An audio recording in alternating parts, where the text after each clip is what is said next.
Assalamualaikum warahmatullahi wabarakatuh. Perkenalkan, saya Niki Dwi Puspawiniarti. Dan saya Vivi Aimega Devinta.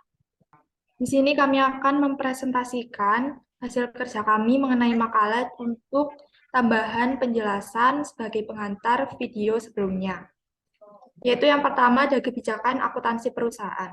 Perusahaan Mocofine Cocolet memiliki dan menerapkan beberapa kebijakan akuntansi secara umum. Sistem berpasangan dengan dasar basis aktual mata uang yang dipergunakan adalah rupiah. Penerimaan toko, penerimaan kas, pada toko ada kasir yang bertugas untuk menangani penjualan barang dagang. Penjualan tunai akan menambah saldo kas kasir toko. Setiap hari setelah toko tutup, kasir akan menyimpan uang dalam brankas dan di akhir minggu seluruh uang akan dimasukkan pada kas di bank. Pemilik perusahaan sangat meminimalisir penyimpanan uang tunai dalam brankas toko.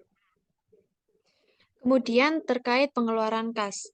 Pengeluaran kas mencapai di atas 1 juta, dibayar dengan cek atau menggunakan bank BCA dan didukung dengan bukti pengeluaran kas. Sedangkan pengeluaran kas sebesar 1 juta atau kurang dibayar dengan dana kas kecil dari perusahaan. Penjualan, aktivitas penjualan barang dagang tidak dikenakan PPN keluaran karena omset dari perusahaan ini belum mencakupi kebijakan pengenaan PPN. Kemudian untuk pembelian, setiap pembelian akan dikenakan PPN sebesar 10%. Beban transportasi pembelian ditanggung oleh pembeli atau pihak perusahaan kita. Kemudian untuk retur pembelian akan mengurangi total kredit dan PPN masukan. Termin pembelian adalah 1/10 N/30. Kemudian ada kode pajak, yaitu pengaturan untuk kode pajak atau tax code sebagai PPN pajak bertambah nilai, tax type yaitu dengan code and service tax dengan rate 10%.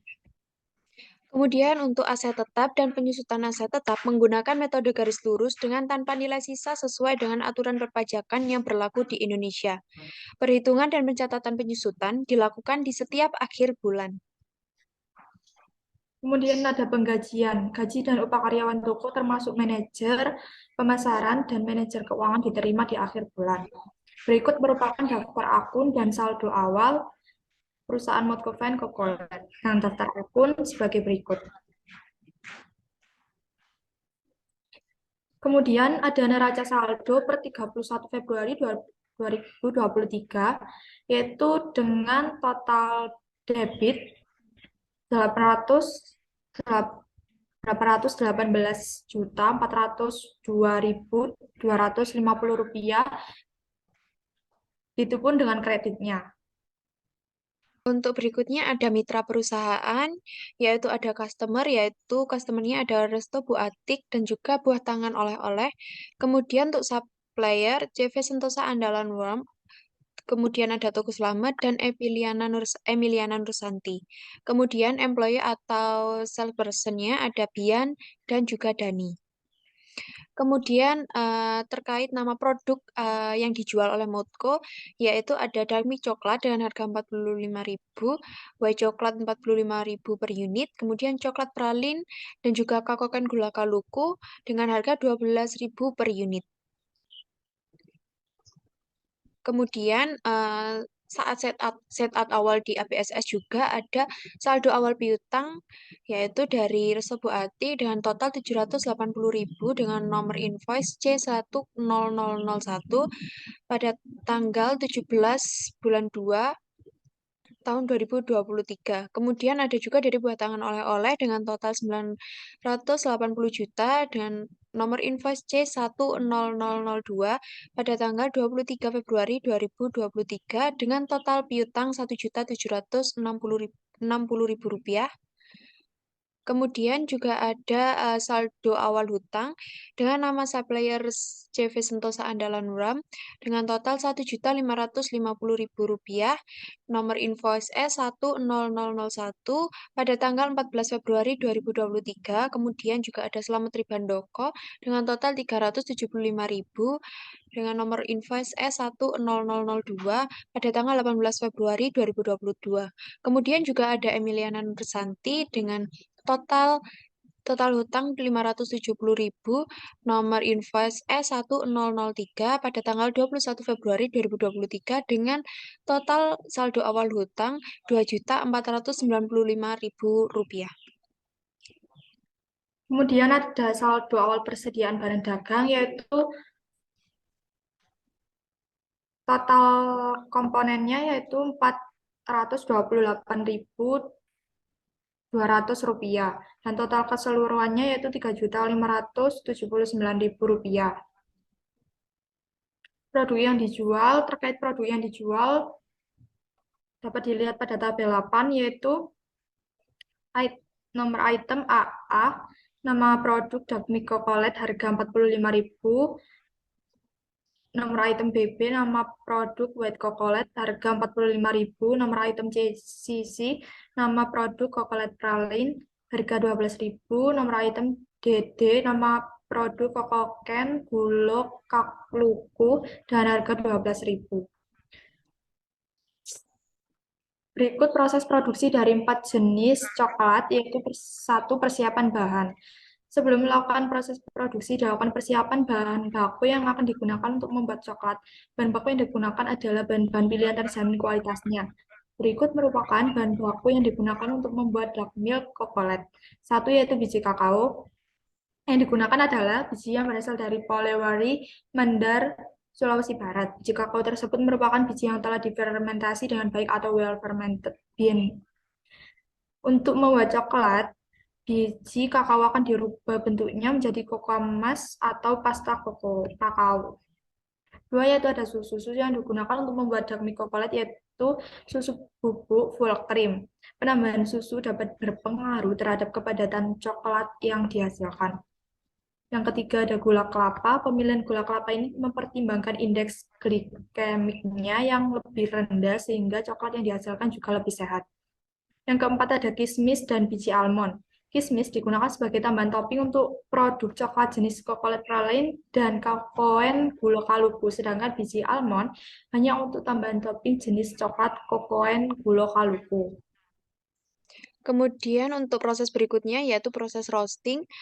Yaitu roasting atau pemanggangan biji kakao dilakukan dengan menggunakan oven yang berkapasitas 20 kg. Biji kakao ditempatkan di loyang. Kemudian loyang yang berisi biji kakao tersebut dimasukkan ke dalam oven. Pada proses roasting, sebelum biji kakao dimasukkan oven harus dipanaskan terlebih dahulu dengan menggunakan api atas dan bawah pada suhu 200 derajat Celcius selama 10 menit. Biji kakao kemudian dipanggang dengan suhu di atas 130 derajat Celcius dan suhu bawah 110 derajat Celcius. Proses roasting dilakukan selama kurang lebih selama 1 jam dan dilakukan pengadukan setiap 20 menit sekali agar panas yang mengenai biji merata. Pemanggangan biji kakao ditujukan untuk mengurangi kadar air dari biji kakao sehingga memudahkan pengupasan kadar air dari biji kakao sehingga pengupasan biji dan mematikan mikroorganisme pada biji.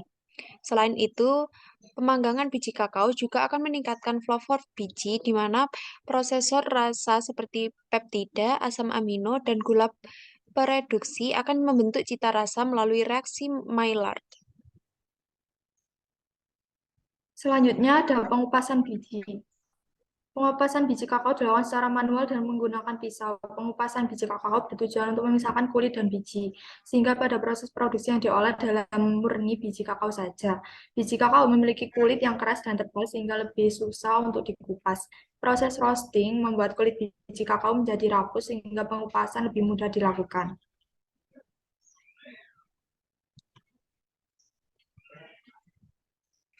Kemudian untuk proses berikutnya yaitu proses winnowing. Proses winnowing merupakan proses pencacahan biji kakao sehingga didapatkan biji kakao dengan ukuran yang lebih kecil. Proses ini dilakukan dengan mesin winnower. Biji yang telah dikupas dimasukkan ke dalam mesin winnower. Kapasitas tangki mesin sendiri adalah 10 kg. Power dari mesin winnower sendiri bisa diatur dan disesuaikan. Proses ini akan menghasilkan yang sebelumnya biji kakao menjadi nibs atau ukuran biji kakao menjadi lebih kecil.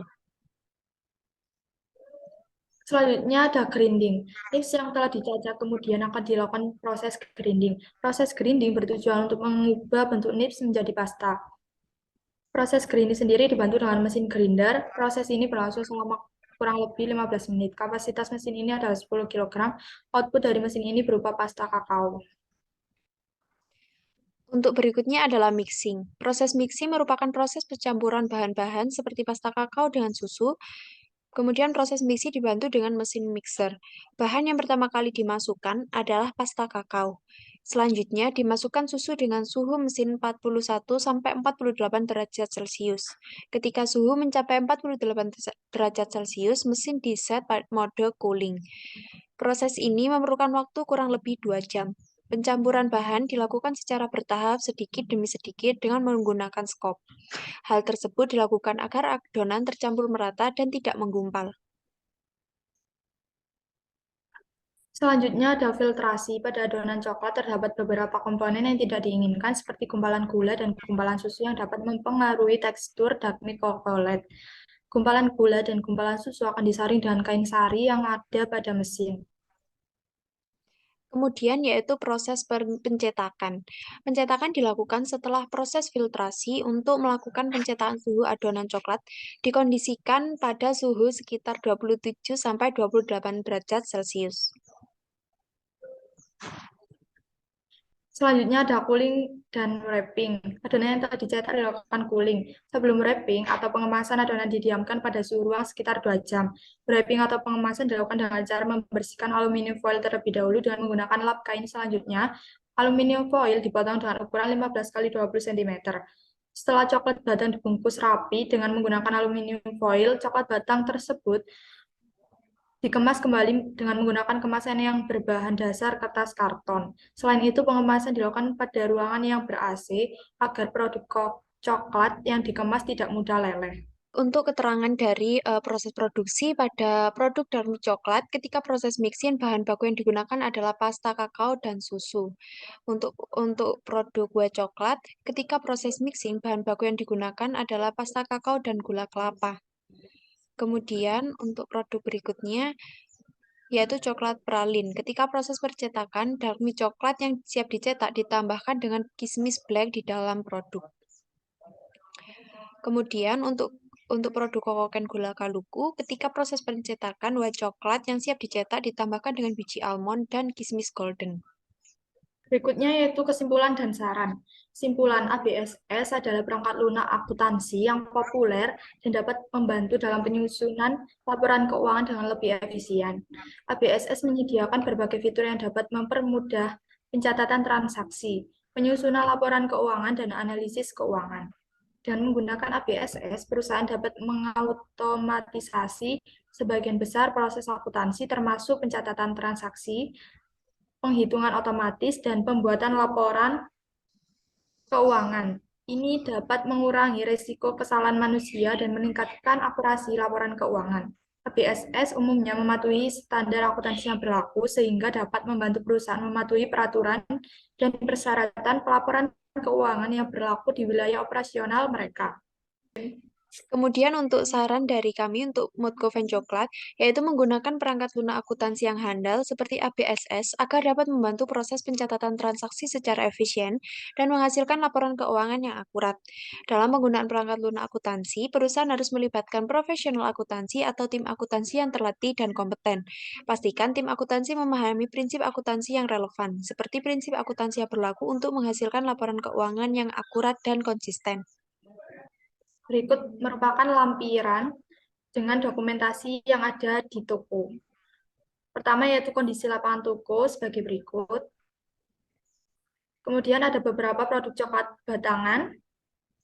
Lalu ada dokumentasi kami dengan owner Modcoven Cocolet setelah wawancara. Sekian presentasi dari kami. Mohon maaf jika ada salah kata. Semoga bermanfaat. Wassalamualaikum warahmatullahi wabarakatuh.